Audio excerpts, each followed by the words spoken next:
दोस्तों, ये कहानी है लियारी के उस डॉन की जो कुछ लोगों के लिए शैतान था और कुछ के लिए मसीहा और दुनिया के लिए बस एक नाम था, रहमान डकैत। हाँ, वही रहमान डकैत जिसने एक छोटे से शक के लिए अपनी माँ को मारकर पंखे से लटका दिया था।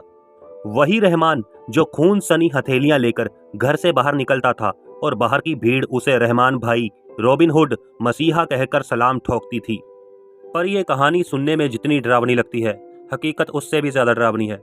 अपराध, राजनीति, गरीबी और लोकल हीरोइज्म का ऐसा अनोखा मिश्रण दुनिया में कम ही देखने को मिलता है। और यही वजह है कि इस आदमी की कहानी आज एक बार फिर सुर्खियों में है।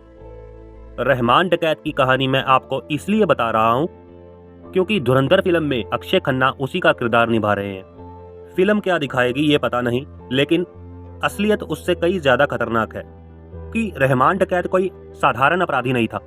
वो एक ऐसा आदमी था जिसने लेरी में जन्म लिया और बदले में लेरी को खून से रंग दिया, आतंक से रंग दिया और राजनीति के ऐसे भंवर में धकेला कि वहां की पीढ़ियां बर्बाद हो गईं। उसकी कहानी इसलिए नहीं याद रखी जाती कि उसने क्या क्या किया, बल्कि इसलिए कि उसने ये सब एक ऐसे शहर में किया जो कभी फुटबॉल, गजल, मेहमान नवाजी, रोशनी के लिए जाना जाता था। उसी शहर में एक ऐसा समय वो लाया जहां पर बेगुनाह बच्चे गोलियों की आवाज में बड़े हुए और उसके फुटबॉल मैदान शव फेंकने के जगह बन गए। यही वो जगह है जहां पर कभी किसी ने सर को फुटबॉल बनाकर खेला था।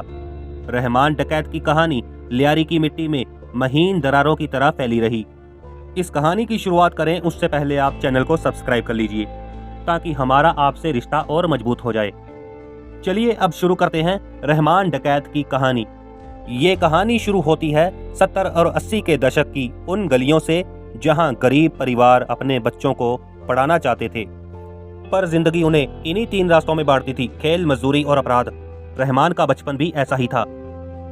उसके खून में गुस्सा इतना तेज था कि 13 साल की उम्र में उसने पहला खून कर दिया था। ये खून किसी बड़ी दुश्मनी का नहीं था, बल्कि एक छोटी सी लड़ाई थी। पर रहमान की नसों में गुस्सा मामूली नहीं था। ये पहला अपराध था, पर आखिरी से बहुत दूर था। बहुत लंबा सफर तय किया रहमान डकैत ने। जवान होते होते रहमान लियारी की गलियों में जाना पहचाना नाम था। हाजी लालू, जो लियारी का पुराना खिलाड़ी था, उसका उस्ताद बन गया। लालू ने रहमान को अपना बेटा कहा और रहमान ने उसे अपना बाप बनाया। लेकिन अपराध की दुनिया रिश्तों को कहाँ मानती है, वो उन्हें फायदे और नुकसान में बदल देती है। और यही हुआ। एक बार एक व्यापारी को किडनैप रहमान ने किया था, लेकिन बाद में उसे उसके कथित बाप ने इमोशनल करके छुड़वा लिया था। ये कहा कि मेरी इज्जत के लिए छोड़ दो। बाद में पता लगा कि उसके कथित बाप ने उसी डकैती के 1 करोड़ रुपए लिए थे। और तब रहमान को यह एहसास हुआ कि जुर्म की दुनिया में कोई किसी का नहीं, वो सिर्फ अपना है। और अब अपना होने का मतलब था बदलाव। इसकी कीमत लियारी ने आने वाले सालों में खून, लाखों आंसू और हजारों गोलियों से चुकाई। उसी कथित बाप का एक और बेटा था, अरशद पप्पू, एक खूंखार, बेलगाम और बदनाम, इतना रहमान जितना ही बदनाम था। पप्पू और रहमान की दुश्मनी किसी गैंगस्टर की लड़ाई नहीं थी, ये खून की सबसे गंदी नदी थी। पप्पू ने दादल रहमान के बाप की कब्र को उखाड़कर बेरहमी की थी। रहमान के चाचा को मार डाला और फोन पर उसकी चीखों की आवाज रहमान को सुनाई। उसके पिता को कब्र से निकाला और निकाल कर शहर में घुमाया। ये मैसेज देना था कि कब्र में भी रहमान का परिवार सुरक्षित नहीं है।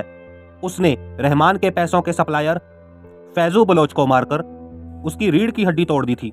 हालांकि इसी फैजू बलोच का ही आदमी था जिसने लियारी को इतिहास के सबसे खतरनाक गैंगस्टर उजैर बलोच से मिलवाया था। वही उजैर बलोच जिसने बाद में उसी शख्स को मारा रहमान की मौत के बाद, और उसके बाद उसके सर को फुटबॉल बनाकर शहर की गलियों में फेंक दिया था और कहा अब खेलो। और लोगों ने खेला भी। किसी ने पैर से मारा, कोई हाथ से उठाकर मार रहा था, फुटबॉल बनाकर लोग कैमरे से शूट कर रहे थे। उसकी कहानी भी अपने आप में इंटरेस्टिंग है। असल में उजैर बलोच ने ही शुरुआत की थी। उसने पुलिस से इंसाफ मांगा, पुलिस के पास गया, नहीं न्याय मिला। फिर जब इंसाफ नहीं मिला तो इंसान अपराध की दुनिया में आ जाता है। उजैर ने रहमान का दरवाजा खटखटाया और इसी कदम ने लियारी की किस्मत हमेशा के लिए बदल दी। रहमान डकैत, पप्पू और उजैर, ये 3 नाम लियारी को अगले 2 दशकों तक हिलाते रहे। पर राज यहाँ पर रहमान का चल रहा था, क्योंकि वह डॉन नहीं था, वह लियारी का सिस्टम था। उसने लियारी में पर्चा सिस्टम, पानी सिस्टम, हफ्ता सिस्टम, हर टैंक, हर दुकान, हर सड़क, हर ठेला सब अपनी इजाजत पर चलवाया, सब कुछ।